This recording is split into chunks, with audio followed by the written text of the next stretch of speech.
በዛሬ ቪዲዮ ብዙዎቻችሁ ግራ የገባችሁ ነገር አለ። እሱም ዩቲዩብ በኢትዮጵያ ውስጥ ለምን አይከፍልም የሚለው ነው። በቅርቡ ዩቲዩብ ሞኔታይዜሽን ፕሮግራም ዘግቷል ማለት ነው። ስለዚህ የዚህ ምክንያት እያንዳንዱ ተንትኜ አሳያችኋለሁ ማለት ነው። ስለዚህ ይሄ ቪዲዮ ከተመቻችሁ ላይክ ማድረጋችሁ እንዳትረሱ። ለዚህ ቻናል ደግሞ አዲስ ከሆናችሁና ሰብስክራይብ ካላረጋችሁ አሁኑኑ ሰብስክራይብ ማድረጋችሁ እንዳትረሱ። ወደ ቪዲዮ እንግባ። ዩቲዩብ ለምንድን ነው ኢትዮጵያ ውስጥ ሞኔታይዜሽን የዘጋው ሲባል አንደኛ ኢትዮጵያ የዩቲዩብ ፓርትነር ፕሮግራም ውስጥ የለችም ማለት ነው።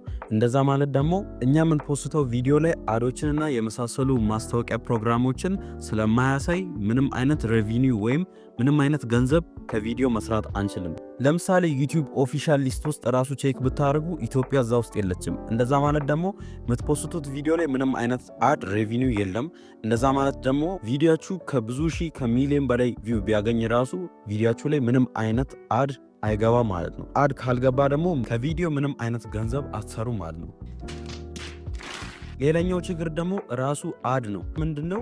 እዚሁ ኢትዮጵያ ውስጥ ብዙ አድቨርታይዝመንት የሚፈልጉ ድርጅቶች የኢትዮጵያ ቪወሮችን አይፈልጉም። ለዛ ኢትዮጵያ ውስጥ ብዙ ተከታይ የኢትዮጵያ ተከታይ ካገኛችሁ ምንም አይነት አድ ፕሮግራም እዛ ላይ አያሳይም። ምክንያቱም ኢትዮጵያ ውስጥ ምንም አይነት ድርጅት ማስታወቅ አይፈልግም ከውጭ ማለት ነው። ስለዛም ነው ፓርትነር ፕሮግራም ውስጥ ኢትዮጵያ የሌለችውና ሞኔታይዜሽን የተከለከለው። ሌላኛው ትልቁ ችግር ደግሞ ቬሪፊኬሽን ነው። ዩቲዩብ በቅርብ ቀን እንዳለው ከሆነ ኢትዮጵያ ውስጥ ቱ ስቴፕ ቬሪፊኬሽን በጣም እያስቸገረ ይገኛል። ለዛ ብዙ ዩቲዩብ ቻናል ክሬተሮች ይህን ሴታፕ መምራት አልቻሉም። ለዛ ይህን ነገር ብሎክ አድርገናል ብለዋል። ስለዚህ በዚህ ሰዓት አዲስ ዩቲዩብ ቻናል ለመክፈት ብትሞክሩ ቱ ስቴፕ ቬሪፊኬሽን ብሎክ ተደርጓል። ለዛ ቱ ስቴፕ ቬሪፊኬሽን ደግሞ አካውንታችሁ ላይ ከሌለ ሞኔታይዜሽን መክፈት አትችሉም። ለዛ ዩቲዩባችሁ ሞኔታይዝድ መሆን አይችልም ማለት ነው። ቱ ስቴፕ ቬሪፊኬሽን ግዴታ ነው።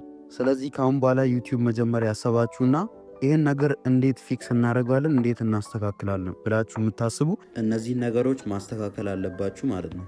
በመጀመሪያም የቻናላችሁን ካውንትሪ ወይም ሀገር መቀየር ማለት ነው። በፍጹም ኢትዮጵያ ማድረግ የለባችሁም። ምክንያቱም ኢትዮጵያ ውስጥ እየከፈለ አይደለም።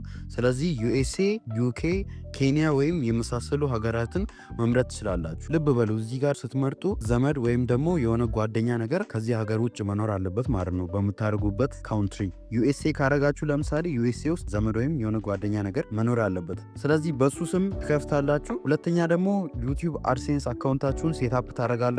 ከዛ አድሬስ ቬሪፊኬሽን ይጠይቃል። አድሬስ ቬሪፋይ ታደርጋላችሁ። ከዛ ደግሞ ሪሲቪንግ ፔመንትን ለመቀበል ዋሌት ወይም የሆነ አካውንት መኖር አለበት። ስለዚህ ፔፓል ወይም ሌላም የሆነ የፔመንት ሜተር ማስተካከል አለባችሁ። በፍጹም ማድረግ የሌለባችሁ ነገር ደግሞ ፌክ ኢንፎርሜሽን በፍጹም ማስገባት የለባችሁ። ዩቲዩብ ሄዶም ዲቴክት ማድረጉ አይቀርም። አድሬስ ቬሪፊኬሽን ወይም አይዲ ቬሪፊኬሽን ሰዓት ላይ እናንተን ማወቃችሁ አይቀርም። ለዛ ፌክ ኢንፎርሜሽን መቼም ቢሆን እንዳታስገቡ። ይሄ ቪዲዮ ጠቃሚ ሆኖ ከታያችሁ ላይክ ማድረጋችሁ እንዳትረሱ። እንደገናም ደግሞ ለዚህ ቻናል አዲስ ከሆናችሁ ሰብስክራይብ ማድረጋችሁ እንዳትረሱ ማለት ነው። ይመቻችሁ።